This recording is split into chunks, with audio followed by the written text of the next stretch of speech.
What's up, guys? So we're gonna be starting up a new GM mode series. I decided to kind of end my Islanders one, considering it's just getting very repetitive by now. Like every episode is just either like the season simulation, the off season, playoffs, that sort of thing. So it's just kind of getting a bit repetitive. So we're gonna do a new team and a new GM mode. So first, before I tell you guys the team or show you guys the team, we are going to just GM as we always do. We're just going to put it to snipe and score. So we're also going to be moving to the Western Conference to a different team. So it'll give a bit of a different look, more fans maybe from the West Coast coming for this GM mode, because last one, the Islanders, obviously, we're a bit of a rebuilding team, but this team is fully rebuilt, and we're going to be doing the Vancouver Canucks. Reason I want to choose them is because they have a lot of older players, and we could potentially do like a full-on rebuild with them.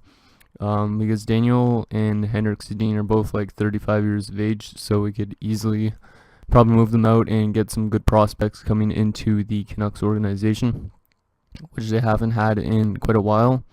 Then also there's older players like Yannick Hansen, Alexander Edler, Ryan Miller, just to name a few people, even Alexander Burrows. So we have a lot of older assets that we could be moving and pick up some nice young pieces and maybe turn it around and get a Canadian team a Stanley Cup. So we're going to be doing Vancouver, and we're just going to be doing a normal GM mode like we did in the last one. You guys don't want to see probably the prices of like hot dogs and stuff like that, so we're just going to do a normal owner mode, or well, not owner mode, just a normal GM mode. Morale means we're going to keep on, salary cap on, waivers on, and assistant coach at lines, I'm going to turn that off because always I like to edit my lines.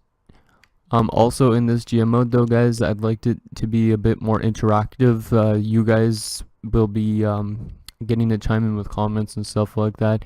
I'll probably have like a between episodes, not like, it won't be as often as the Islanders GM mode, so it won't be like 4 episodes a week. It'd be like maybe 2 to 3 episodes depending on when I work and stuff like that. And if you guys give me some comments, because I'd like to know what you guys want to see, like what lines and stuff like that, what trades, that sort of idea. Okay, so let's put the period length to 20 minutes just to make it kind of more accurate. Oh wait, actually I have a preset, I forgot about that. Discard changes, because I think I made my own franchise preset in the last one. Yes, I did. Okay, there you go, that should be good then. Trade difficulty though, I'm going to put it up to hard, not medium. And that's good. Advanced settings. Meeting notifications, turn that on. I think everything's good. And we also have the latest roster update that came out on February 9th. So everything should be good. If you guys want to see me edit any players, like say if you wanted me to change Bo Horvat's potential or Eric Branson or somebody like that, then I will change those around just like. And yes, we definitely want to keep salary cap on because that makes the game a lot more realistic, because if you have it off, then you could just literally sign any free agent, and it's more restricted if you do this that way. So but yeah, so in our Islanders GM mode, we managed to have like 3 Stanley Cup finals appearances, and we won one of them. So not the best, but not the worst either. We won also a couple President's trophies, so hopefully we could do it in our Canucks one. In this episode, it's just going to be a primer for the start of the season, so you guys are going to see the entire roster and organization of the Canucks. Also, we're going to look at the free agents available and see if there's anybody we could go after for trades, because I do think we need to make a lot of trades probably in our first year, because I don't think we're going to be a playoff team, but I could be wrong. As you can see, our stats in the corner, we are 88 offense, 91 defense, and 85 goaltending. So it's not the worst, but goaltending is a little weak, and offense is kind of weak as well for today's NHL stuff. So let's go to contracts and view contracts. Okay, so let's go to centers in the main roster. Okay, so our top center is Henrik Sedin, who's 88. Obviously, we do want to move him though because he could be retiring after the season or next season, but he's got a lot of trade value, so it's better that we move him now if we can. I don't know if the team wants to take on his salary, but who knows. Then we got Brandon Sutter, who's an 85, so that's a serviceable second line center. And Bo Horvat's only a medium top 6 forward, so if you guys want to see him put up to like a high top 6 forward or something instead, just let me know what you want me to change with him, and then I will go ahead and do that for next episode. So that's that. He's going to be wanting his big boy contract after the season, so we're probably going to have to get some cap space available for that. Marcus Granlund. I wish it was Mikhail Granlund. Marcus Granlund's not much of anything. He's listed as a medium top 93, so he might not grow that well or that much, but he's an 80 overall currently, and he's on a 2-way deal, it looks like, so not too bad. Michael Chaput and Jason Megna are kind of AHL guys, 76 and 72. Nothing, they won't turn out to be anything for the team.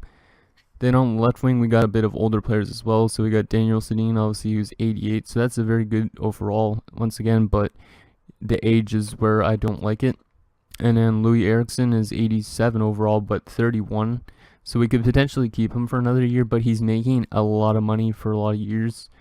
And I don't think he's going to be playing that long. So it'd be best if we can move him as soon as possible, at least in my opinion. Then we got Sven Barchi, who's an 82 overall and 23, so he could potentially grow to maybe like an 85, 86. He could be our first line left wing for a bit, if he grows. If not, he might just two. And then Alexander Burrows is only an 81, and he's 35, so definitely I think this guy gets to go in year number 1.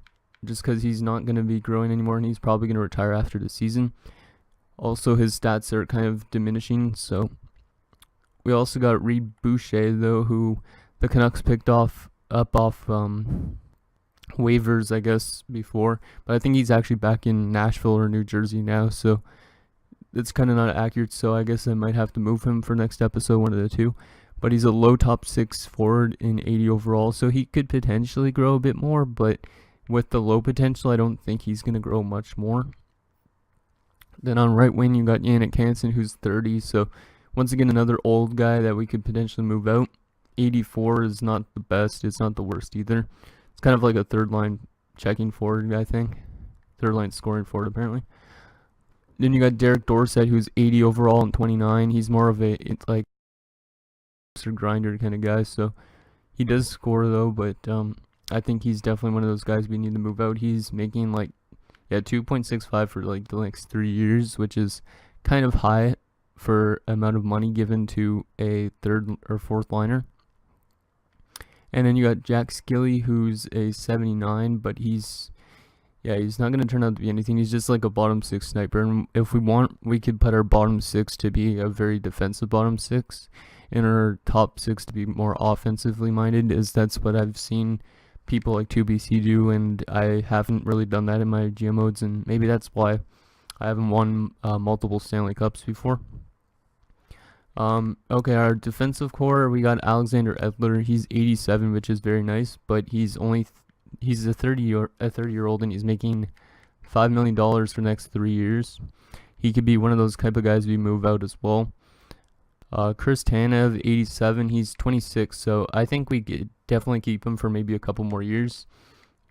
He does have a nice kind of long-term contract, so we should probably keep him unless he starts dropping off. Then we have Eric Goodbranson, who's listed as a medium elite for some reason. I don't know if that's realistic. He was a 3rd overall pick in 2010, but I know he doesn't score that much. He's just a big defensive defenseman. He's got room to grow. He could potentially grow to an 86, 87 if we're lucky, but he's going to probably cap off soon. Then we also have Ben Hutton, who's a high top 9 or not top 9, what the hell, top 4 defenseman. He's 84 overall and 23, so he definitely has some room to grow. I think he could jump up to an 86, 87, maybe 82. I think he might be one of our best defensive prospects we have, other than what's his name, Levy. We also have Lucas Biza, who's an 83 and a medium top 6 defenseman. He's 26, so I think he's not one of those guys we keep around for much longer because he's not going to grow being 26 years of age. We also have Troy Stetcher, who's, I guess, was put on through this roster update. He's an 80 overall and a high top 6 defenseman, and he's only 22, so I could see him growing pretty high up because I know I had a high top 6 defenseman in New York with Ryan Pulock. I think he was a high top 6, and he grew to like an 88, 89-ish, so maybe Troy Stetcher becomes that type of guy. Then also we have Alex Bega as our depth defenseman.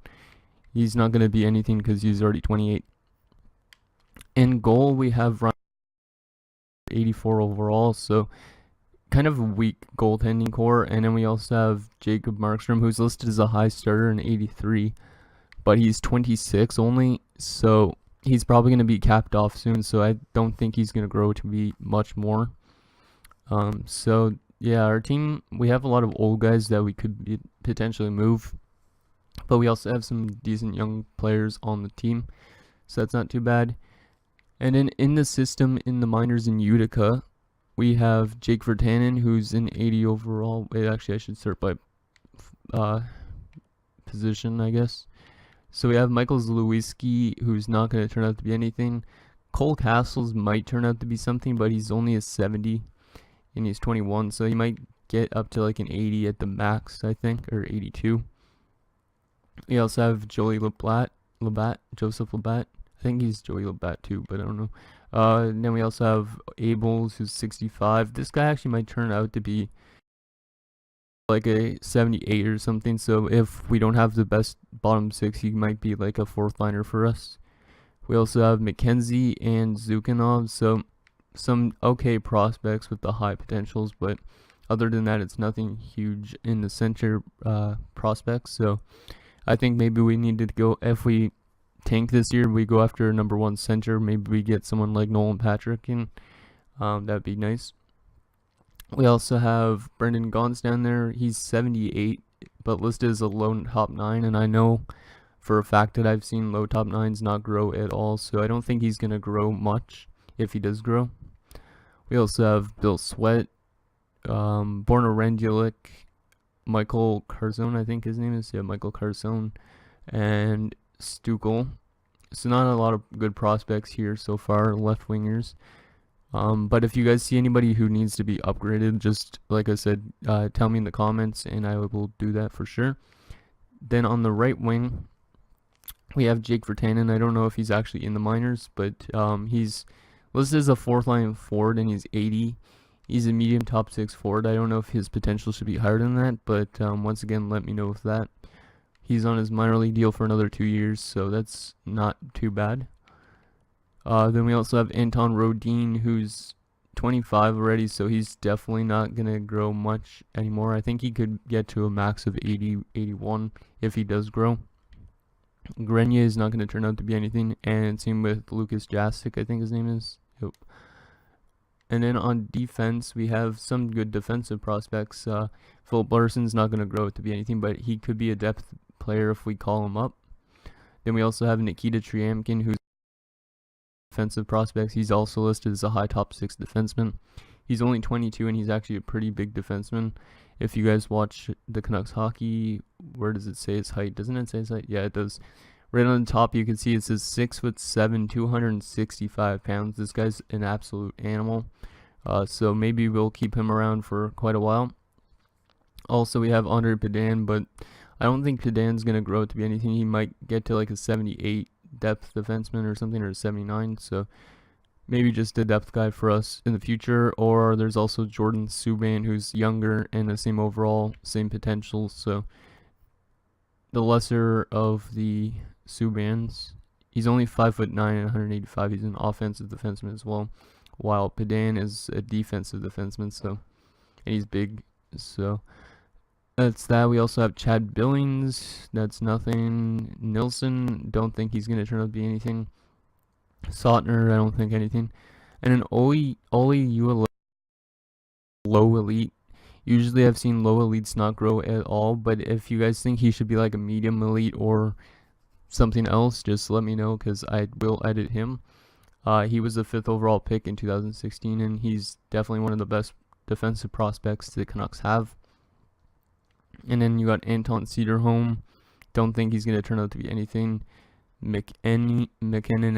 I don't even know how to pronounce it. McKennany. I don't even know how to pronounce it. Yeah, it's kind of a weird name.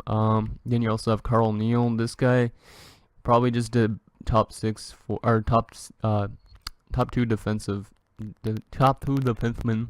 Am I saying top 2 defensemen in the minors? You got Guillaume Brisebois, also another high AHL top 2 defenseman, and Tate Olson and Candelo. So there's not a lot of good defensive prospects. Like if we sort by potential, like these are the only guys that are NHL bound potentially. So we definitely need to get some good defensive prospects into the Canucks. And in our goaltending situation, we have Thatcher Demko, who's definitely going to be our starter eventually. He's 20 and he's a medium elite goaltender. He's definitely going to be a good one. Currently, he's on a contract, so he might be playing down in Utica. I think, yeah, he's playing down in Utica, which is nice. So maybe we'll go in the next 2 seasons at least. And then the backup is Richard Backman, who's nothing. So overall wise, we have some good prospects, but I think we definitely need a better prospect pool. So that's that. So that's the roster for our Canucks. If you guys wanted me to edit them, just let me know. Like I said, I know for an last GM mode, Matthew Barzal never grew to be anything huge. He grew to like an 84, but he should be a lot higher than that. And then there's also people like Josh Hosang. He should have been higher. A few other players as well should have been higher, but they didn't grow out to be anything. Like I think Anthony Beauvillier only stayed like an 80 overall the entire time. So if you guys want me to edit players only on the Canucks, because I'm not going to be doing all the teams, just let me know. Other than that, let's just see what's available on the trading block and in free agency, and then we'll send out our scout, I guess, as well. So if you guys want me to sign any guys that you see here, let me know. Let's sort by different position first. Center wise, there's nothing huge for centers. The best players are people like Mike Richards, TJ Gagliardi, and Kyle Chipchura, as well as Derek Roy. Currently, we have nothing in cap space actually, so we might not be able to sign anybody unless we trade someone before the start of the season, because we only have $617,000 in cap space, surprisingly, with this crappy team. So if you guys want me to sign anybody, we might have to trade someone in the next episode. So also let me know who you'd like to see traded and for what. So on left wing, there's Martin Havlat, Patrick Elias, David Booth, Yuri Talusti, and Alex Tanguay, a few other guys. Nothing. Raymond's actually there too. I forgot Mason Raymond was actually 31, so yeah, he's not going to be anything. Yeah, it'd be cool to bring back a lot of these old ex-Canucks. Like, I didn't realize Chris Higgins is still a free agent, but apparently he is. And then we also have right wingers. Alexander Semin's pretty good, but he's 32. Tyler Kennedy, Brad Boyes, David Jones, a few other guys. Defenseman, there's James Wisniewski, which is very good. Well, 85 is a very good defenseman for us considering, but I'd rather play the young guys like Troy Stetcher. So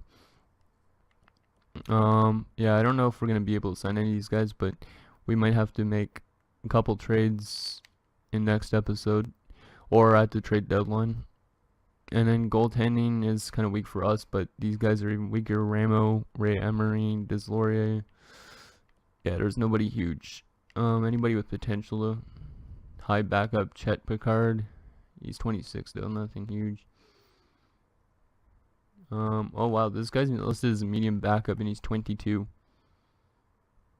I don't think he's gonna grow though. Dominic Harakovina, undrafted guy, but that's still pretty young. And then there's also a high HL starter and Brandon Whitney. Let's just check potential for other positions. Jack Doherty's medium top 6 defenseman. That's not too bad. 20 years of age too. Wanstrom, medium bottom 6. High top 9 forward. Curtis Hamilton.